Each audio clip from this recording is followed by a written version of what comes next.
the secret of secrets. The just announced Nobel Prizes, for both chemistry and physics, have gone to research related to the carbon atom. The Nobel Prize for Chemistry went to 3 scientists for developing a toolkit to manipulate carbon atoms, while the Physics Prize has gone to 2 Russian-born physicists for their study on the remarkable properties of graphene, an ultra-thin form of carbon. While announcing the Nobel Prize for Physics, the Royal Swedish Academy of Sciences stated, "Carbon, the basis of all known life on Earth, has surprised us once again." They do not realize how loaded their statement is. For what we have seen in graphene is only a small glimpse of the wonders that carbon is capable of, especially what awaits us in the very near future. Before we reveal the form of carbon that is going to change every aspect of our lives, so completely and so drastically, let us bring to your attention a few other related occurrences that have been making the news in the past weeks. Recently there was a flurry of concern in the scientific circles regarding the discovery of the sun's influence on the decay of radioactive elements on Earth. It was found that some kind of strange emissions from the sun are causing matter to mutate on Earth. Its influence on the decay rates of elements like carbon-14 has been especially worrisome and unexpected. Carbon, as previously stated, is the basic building block of life, as we know it. And carbon-12 is the most abundant form of carbon, accounting for about 99% of all known forms of carbon. It is the isotope of carbon that consists of 6 protons, 6 electrons and 6 neutrons. 6, 6, 6. Does that sound familiar? After oxygen, the second most abundant element in the human body is carbon-12. On cremation, the body returns to its carbon-12 state. After hydrogen, helium and oxygen, which are all gases, carbon-12 is the most abundant element in the universe. Carbon-12 is also one of the 5 elements that make up the human DNA. Thus carbon-12 is indeed the most crucial element as far as life as we know today is concerned. This is probably what the writer of the Revelation meant when he said that 666 was the number of man, or number of the beast. It is the number of carbon-12, which is the basis of man's physical body, which ties him to the physical universe. This is especially significant when we understand what transmutation awaits this carbon-12, which will bestow man such superhuman powers that will make every technological advancement till date completely redundant. Every secret has a time to reveal, a time to celebrate. It is now time to reveal the secret of all secrets, the secret of alchemy, the secret of the philosopher's stone, that which transmutes, in a symbolic sense, lead to gold, the secret of the elixir of life, the secret of amrita, or ambrosia, the nectar of immortality, the secret of something we shall label ascension, since its primary function is to aid the coming ascension, to form a portal into the higher dimension, the secret of carbon-7. Carbon-7 is the hitherto undiscovered isotope of carbon, which has 6 electrons, 6 protons and only 1 neutron. It is the material equivalent of the Kundalini system as well as Metatron's cube. Like iron has the ability of sustaining a magnetic field around it, carbon-7 has the uncanny ability to carry hyperdimensional fields, such as fields of thought, around it. Thus it can amplify thought and other hyperdimensional fields, just as the iron and copper in a transformer can amplify magnetic fields. Naturally, it is formed in the brains of spiritual adepts when they have out-of-body experiences or perform other supernatural phenomena, such as bilocation or materialization, etc. During such time the glow, or halo, that is formed around the heads of these highly evolved beings is actually due to the excess neutrons produced when carbon-12 transmutes to carbon-7 inside their brains. However, this carbon-7 quickly decays to other stabler forms of matter. Hence it is almost impossible to detect carbon-7 directly in the human body. History and religion has offered us many clues as to the identity of this most wondrous material through cryptic notations, symbols, and enigmatic texts. But it had to veil it in the most puzzling language and symbols since this knowledge, in the wrong hands, could mean the destruction of this planet. Such is its power. In that case, you may ask, why we are revealing it now, since the same risks are still prevalent. There are two main reasons for this revelation, at this point of time. 1. We are now at the very threshold of the most significant shift humanity has ever experienced. It is the time for all secrets to be revealed. We have been holding on to this secret for a long time. And nature has spoken, through signs, that the time for this secret too has come too. Although the atomic structure and the properties of this wondrous material are revealed here, it is extremely difficult to synthesize carbon-7 in a laboratory, other than in expensive particle accelerators. In the Kundalini system, this 661 configuration is represented by the male and female counterparts of the 6 lower chakras, and the 7th chakra, which is the neutral Sahasrara. In Judaism, Metatron, who is considered to be God's mediator with man, is often represented by a cube formed by 13 circles, comprising of one central circle, surrounded by 6 inner and 6 outer circles. In Christianity, Da Vinci's famous Last Supper, that depicted a moment before Christ's crucifixion, and subsequent resurrection and ascension, is a symbolic representation of the 661 configuration, where 6 apostles are on either side of Jesus Christ. It is interesting to note that both Kundalini, Metatron, and Christ are vehicles of ascension, albeit in different spiritual systems. This knowledge is known to advanced civilizations beyond our planet, who have been watching over us for millennia. The release of this information, at this point of time, is also meant to accelerate disclosure. This knowledge, with the power to amplify one's mind, will make all technological progress and economic systems completely redundant, since in the age of manifestation and abundance that awaits us post-2012, technology and money will have no meaning.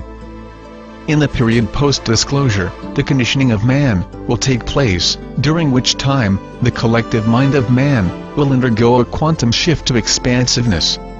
A critical mass of humanity will cross over from an egocentric, material life, to an egoless, love-filled, and spiritual life. The sun's activity during this time will ramp up.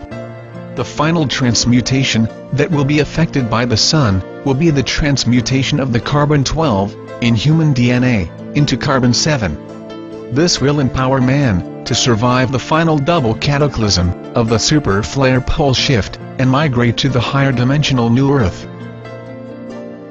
This is a timeline that we must realize.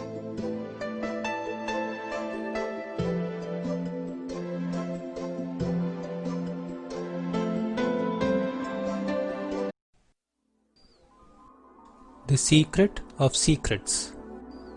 Part 2. The Signs and Signs of the Shift. The Signs of the Shift. In March this year, 2 American scientists, Jonas Murieka and Dejan Stokovic, proposed a radical hypothesis in which they suggested the early universe contained fewer spatial dimensions than the 3 we see today. Known as the vanishing dimension hypothesis, they suggested that immediately following the Big Bang, the universe had only one spatial dimension plus one dimension of time. In other words, the extremely hot universe of that period was only a line. According to them, at some point as it cooled, a second spatial dimension appeared and it became a plane. Then, after further cooling and expansion, at some point the third dimension of space also appeared and it became the 4-dimensional universe as we see today. And interestingly, it also proposes that sometime in future, our 4-dimensional universe could even shift into a 5-dimensional universe consisting of 4 dimensions of space and 1 dimension of time. This hypothesis resolved many problems in cosmology, such as the universe's accelerated expansion incompatibility between relativity and quantum mechanics, dark energy, Higgs boson, etc. There was also some experimental evidence supporting their hypotheses.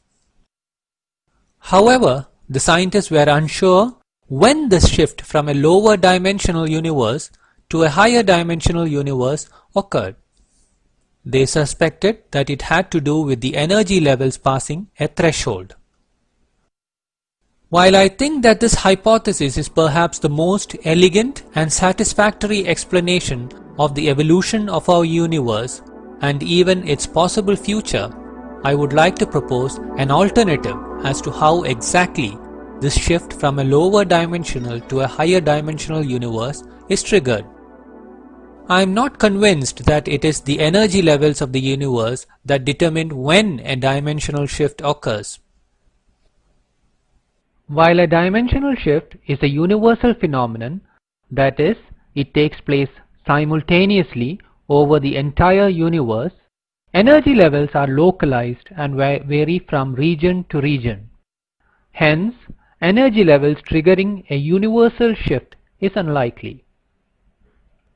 I think a universal shift from a lower to a higher dimension is triggered when the expanding universe closes in on itself and merges with the higher dimensional space that it encloses. For instance, a two-dimensional, that is one space plus one time, line universe expands in both directions. But there are minuscule imperfections to its trajectory of expansion. These imperfections ultimately contribute towards a curvature to this expansion, and eventually the two ends of this line universe meet. It is at this point the line universe merges with the closed three-dimensional space, that is 2 space plus 1 time, space that it now encloses, and spontaneously upgrades itself to an additional spatial dimension. Needless to say, all matter within it also becomes three-dimensional, since at the most fundamental levels, matter is just a manifestation of space, like the waves in an ocean. It would be worth noting that even string theory predicts 11 dimensions to space-time. The 7 extra dimensions of space are too tiny and curled up in our present universe to have any impact. So a shift to a higher dimension would involve one of the curled up spatial dimensions becoming suddenly unwound and manifest. The expansion doesn't stop here. The planar universe thus formed again continues to expand. Again, the expansion curves in on itself and the planar universe merges with the 4-dimensional space, that is 3 space plus 1 time, that it encloses. And the spontaneous upgrade to our current 4-dimensional universe happens. We are at this point now, and our 4-dimensional universe has been observed to be expanding, and the expansion is known to be accelerating. As in the previous instances, this expansion will at one time in the future close in on itself. The extremities of our universe will all come together. It is then that our spontaneous shift into the 5th dimension happens. The signs of the shift. I am not going to address the question as to when exactly this will happen, since I do not know. 1 billion years in the future, 1,000 years in the future, 2012, maybe.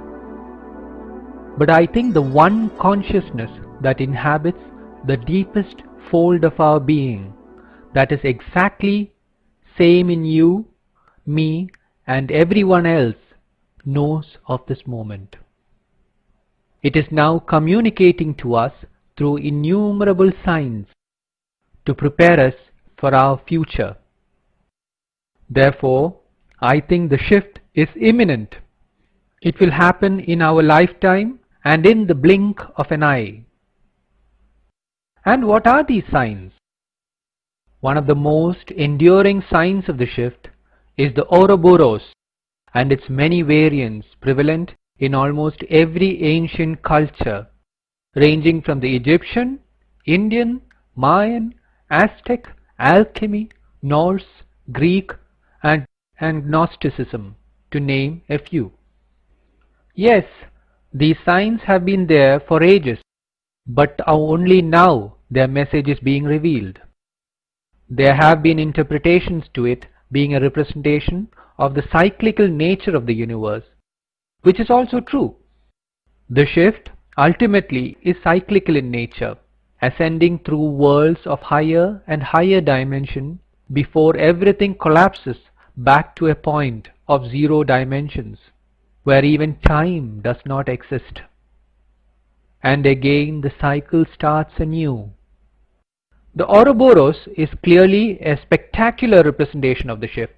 The extremities of the serpent that represent the universe meeting at a point, triggering the universal ascension to the next higher dimension.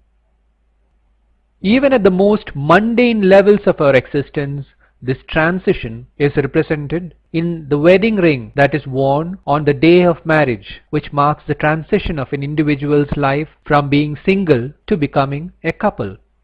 The light-filled diamond at the center of the ring is the meeting point, the point of the shift. The other signs are the crumbling of the old hierarchies and paradigms that is happening all around us, the earth and solar changes that are happening at this very moment, the many secrets that are suddenly being revealed, the shift and after. Will we survive the shift? If so, will we be the same? And what would life be like in the five-dimensional world? We will certainly survive the shift, since we essentially are immortal beings. To be more accurate, we are the creator and the created. We are all the gods that have ever been imagined. We are one, a single immortal being having 7 billion experiences. So there is nothing to fear. Let it go with the flow. Realize this truth, for it alone will liberate the I that is in you. In 5D universe, our form will be completely different. We will be much less dense, even now a part of our intangible selves, like the mind and thoughts reside in higher dimensions. In 5D universe, our minds will still be in higher dimensions and hence still be intangible. But it will be far easier to communicate mentally. In fact, all communication will be mental. Compared to the current world, the opening up of one more spatial dimension will render our freedoms to be multiplied many times over. Abundance would be the norm, and our light-filled forms will have the capacity to manifest.